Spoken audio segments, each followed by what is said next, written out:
I was there originally in March of 1965 for the third of three marches from Selma to Montgomery at that time, led by Dr. Martin Luther King Jr., the first of which was the Bloody Sunday March.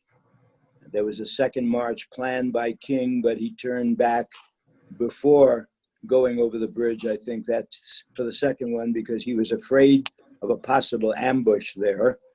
And then the call went out for thousands, to join a march and complete that march. And so probably 25,000 people descended upon the Selma Montgomery area, including nearly 100 of us in a plane load from Colorado.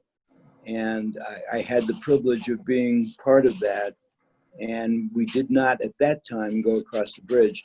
We met up at a park just outside of Montgomery to join up with the marchers. And that's where I had a chance to meet Dr. King personally. And that was one of the great moments of my life. So it was the experience of being part of that,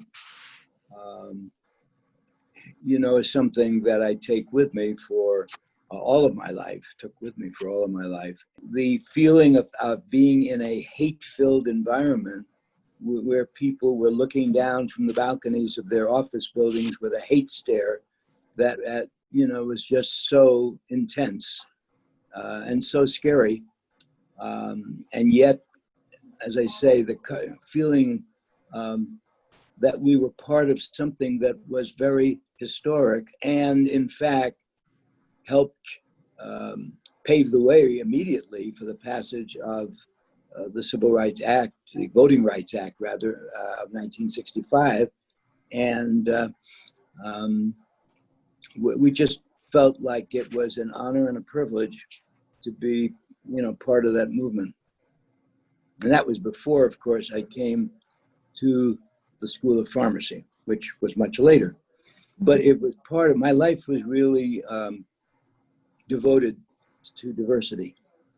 And so it was a natural attachment to the School of Pharmacy when I came at the invitation of former Dean Diamond in 2000, because it was the School of Pharmacy was the most diverse institution on the entire health sciences campus, CU Health Sciences campus. And whether you walked the halls or just came to work every day there, you realized how important diversity was and how the school had responded to the importance of diversity, which got scholarship support, a lot of other things at that time to help make that program work. So I felt School of Pharmacy was, for me, like being just in another home connected with diversity at that time.